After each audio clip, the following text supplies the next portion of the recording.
Hello dear students, कैसे हैं आप सब। चलिए स्वागत है बेटा। नया चैप्टर स्टार्ट कर रहे हैं, change in PSR. I hope आप लोगों ने फंडामेंटल चैप्टर कर लिया होगा।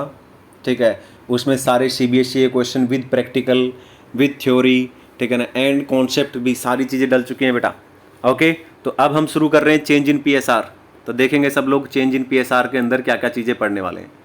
देखो, कई सारी बुक ऐसे हैं, कई सारे राइटर ऐसे हैं बेटा जो चेंज इन पीएसआर अलग से चैप्टर देते हैं और एक चैप्टर का नाम लिख देते हैं, वो वैल्यूएशन ऑफ गुडविल या वैल्यू ऑफ गुडविल बेटा।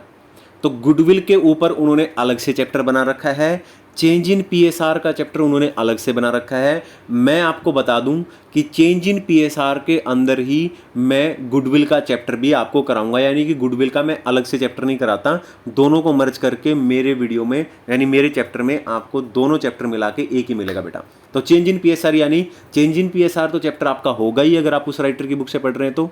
इसके अलावा गुडविल का कॉन्सेप्ट भी इसके अंदर होगा और उसके प्रैक्टिकल क्वेश्चन भी बेटा, सारी चीज़ें। ओके, तो चलिए शुरू करते हैं इस बात को क्लियर करते हुए। यहाँ पर दे रखा है बेटा सबसे पहले कि कंटेंट क्या क्या चीज़ें पढ़नी है। तो यहाँ पे आप देख सकते हैं टोटल 9 कंटेंट मैंने यहाँ पे दे रखे हैं बेटा। कितने कंटेंट दे रखे हैं? टोटल 9 कंटेंट यहाँ पे दे रखे हैं। चलिए शुरू करते हैं, कौन कौन से कंटेंट हम पढ़ेंगे चेंज इन पीएसआर में।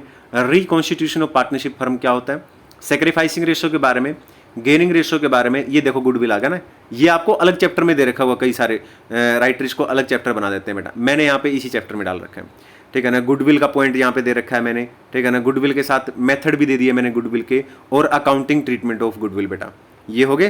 ठीक है ना, और इसके अलावा नीचे यहाँ पे कंटेंट नंबर 7 में मैं आपको कराऊंगा accounting treatment of reserve and revaluation और प्रैक्टिकल क्वेश्चन भी।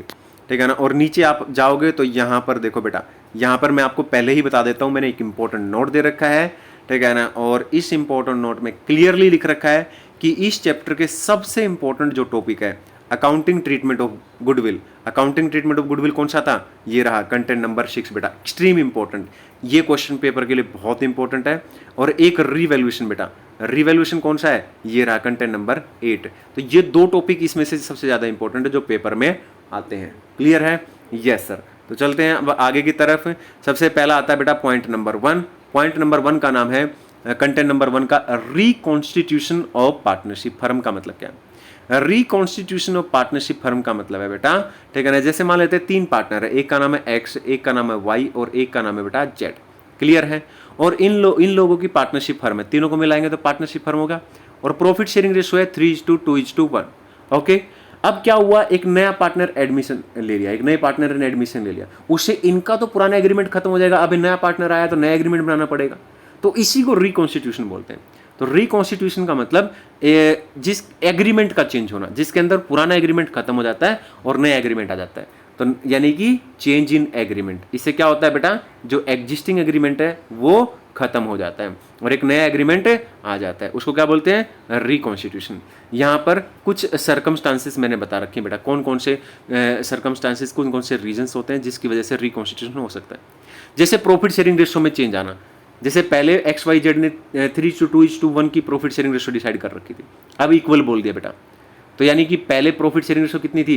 3:2:1, और अब इक्वली बोल दिया, तो होगी ना प्रॉफिट शेयरिंग रेशो चेंज होने पे क्या होगा? पुराना एग्रीमेंट खत्म हो गया, नया एग्रीमेंट आ गया। एडमिशन बेटा, ये मैंने अभी बताया था आपको, ठीक है ना, एडमिशन के टाइम पर भी, ठीक है ना, एडमिशन पर क्या होता है, ठीक है ना, पुराना एग्रीमेंट खत्म करके नया बनाना पड़ता है। रिटायरमेंट का मतलब है XYZ में से Z ने रिटायरमेंट कर ली बेटा, Z चला गया, तो X और Y नए कंडीशंस पर काम करेंगे तो उन्हें नया एग्रीमेंट बनाना पड़ेगा बेटा। डेथ, डेथ का मतलब है XYZ में से एग्जाम्पल के तौर पर Z रिटायर नहीं हुआ, उसकी डेथ होगी, तो डेथ होने पर भी कौन बच गया? X और Y बच गया, ठीक है ना, उन लोगों को अब नया एग्रीमेंट बनाना पड़ेगा बेटा। एक होता है अमलगमेशन। अमलगमेशन का मतलब क्या होता है ये मैं आपको बता देता हूं। जैसे 2 पार्टनरशिप फर्म है बेटा, एक का नाम है A और एक का नाम है B, ठीक है ना, तो दोनों मिलके एक नई पार्टनरशिप फर्म बन गई, क्या नाम है? AB, ठीक है ना, तो इसे बोलते हैं हम लोग अमलगमेशन। तो इसमें भी क्या होता है, जो इनके पुराने एग्रीमेंट रहे होंगे वो खत्म हो जाएंगे, ठीक है ना, पार्टनरशिप फर्म के अंदर, और यहाँ पर AB के अंदर नया एग्रीमेंट बन जाएगा। क्लियर है? तो ये था रिकॉन्स्टिट्यूशन ऑफ, ठीक है ना, रिकॉन्स्टिट्यूशन ऑफ पार्टनरशिप फर्म। चलें कंटेंट नंबर 2 पे आ जाते हैं बेटा। कंटेंट नंबर 2 क्या कहता है? Sacrificing ratio. इंपॉर्टेंट है, 1 नंबर का क्वेश्चन आ सकता है पेपर में, ठीक है। तो सेक्रीफाइसिंग रेशो का मतलब क्या होता है? सेक्रीफाइसिंग रेशो का मतलब क्या होता है? सेक्रीफाइसिंग रेशो का मतलब है बेटा, ठीक है, जैसे मान लेते हैं घर एग्जांपल के तौर पर कि आपकी फैमिली में 3 लोग हैं, 3 मेंबर हैं, ठीक है, तो अब आपके घर पे अचानक शाम को आपने खाना वाना बना लिया, सारे काम हो गए, ठीक है ना, और जो है अचानक से जो है घर पे एक नया मेहमान आ गया, ठीक है ना, मतलब नॉट नया मेहमान इन द सेंस, मतलब बेटा एक मेहमान आ गया, ठीक है ना, कोई रिलेटिव कोई रिश्तेदार आ गया, अचानक से उसका फ़ोन आया कि मैं जो है घूमने आया हुआ था दिल्ली में और मैं थोड़ा लेट हो गया तो मैं आ रहा हूँ, ठीक है। तो अब क्या हुआ, खाना बनकर रेडी हो चुका है और कहीं ना कहीं वही आदमी सोचता है ठीक है यार आज के लिए मैनेज कर लेते हैं, ठीक है। तो अब क्या करेंगे हम, मान लेते तीनों जो फैमिली के मेंबर हैं वो अपने खाने में से थोड़ा थोड़ा खाना सरेंडर करते हैं और मेहमान को खाना देते हैं, ठीक है ना। तो जिस रेशो में वो लोग अपना खाना सरेंडर कर रहे हैं बेटा थोड़ा थोड़ा, उसे ही हम सेक्रीफाइसिंग रेशो बोलते हैं। यानी जिस रेशो में सरेंडर करते हैं, ठीक है ना, अगर हम पार्टनरशिप फर्म की बात करें तो प्रॉफिट सरेंडर करेंगे, खाना थोड़ी करेंगे, है ना। तो जिस रेशो में बेटा ओल्ड पार्टनर सरेंडर करते हैं अपना शेयर, अगर कोई पार्टनर एडमिट होता है तो उसे बोलते हैं sacrificing ratio. Normally sacrificing ratio admission वाले चैप्टर में ही काम आएगी बेटा, इसलिए मैंने एग्जाम्पल भी दिया, सही दिया।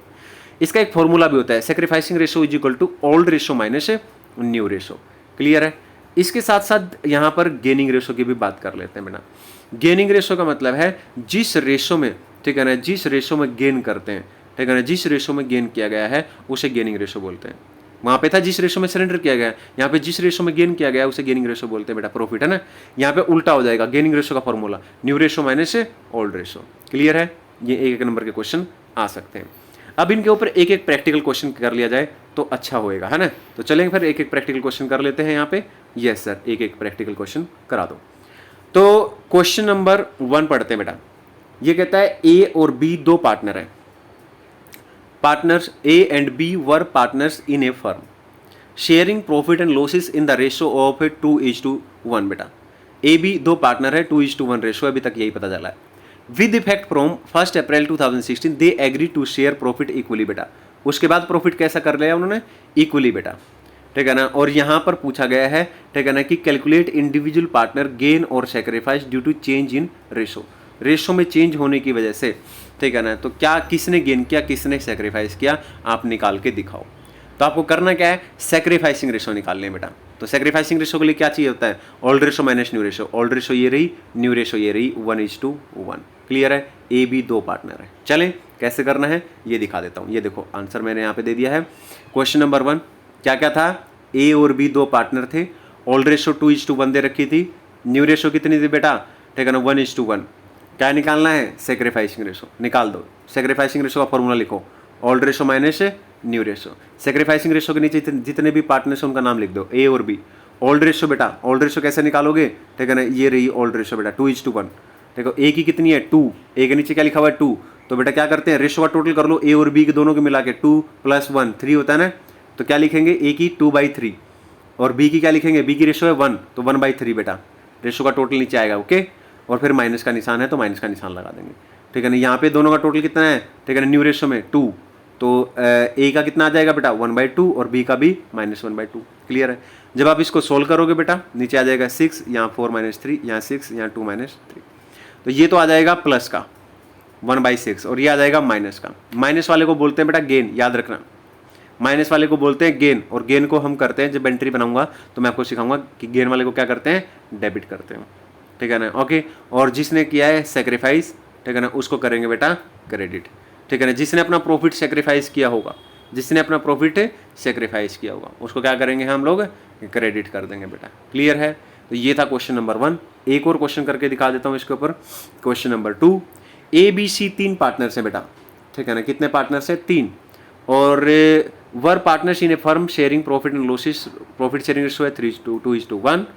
Partners decided to share profit losses, future profit sharing ratio है बेटा 2:2:1। यानी कि 3 पार्टनर है, ओल्ड रेशो और न्यू रेशो दे रखी है। और फिर अगेन वही पूछ रहा है सेक्रीफाइस और गेन किसने किया, प्रॉफिट शेयरिंग रेशो में चेंज होने की वजह से। आओ क्वेश्चन नंबर 2 कर लेते हैं यहाँ पे। ये देखो बेटा, ए बी सी 3 पार्टनर्स हैं, ओल्ड रेशो 3:2:1 है, न्यू रेशो 2:2:1 है। और यहाँ पे सबसे पहले क्या करते थे हम लोग, सेक्रीफाइसिंग रेशो का formula, old ratio minus new ratio. तो ओल्ड रेशो के नीचे, सॉरी सेक्रीफाइसिंग रेशो के नीचे बेटा पार्टनर्स के नाम लिख दो, ए बी और सी। ओल्ड रेशो टोटल करो रेशो का 3:2:1, 6 होगा। तो ए की कितनी होगी 3/6 और बी की कितनी होगी बेटा 2/6 और सी की कितनी होगी 1/6। माइनस का निशान लगा दो सब में, ठीक है ना। न्यू रेशो कितनी है, टोटल करो न्यू रेशो का 2 + 2 1 5, ठीक है। तो 2/5 ए का, बी का 2/5, सी का 1/5, और यहाँ पे निकल जाएंगी सबकी रेशो। ए का कितना निकला 3/30, बी का कितना निकला 2/30 और सी का 1/30। तो यहाँ पे 2 में माइनस आ रखा है, तो जिन्होंने माइनस था वहाँ पे बताया था मैंने गेन, और गेन वाले को करेंगे बेटा डेबिट, ठीक है ना। और जिसका प्लस है उसको बोलेंगे सेक्रीफाइस, उसको करेंगे क्रेडिट। तो यहाँ पे ख़त्म हो जाता है बेटा अपना पार्ट नंबर 1।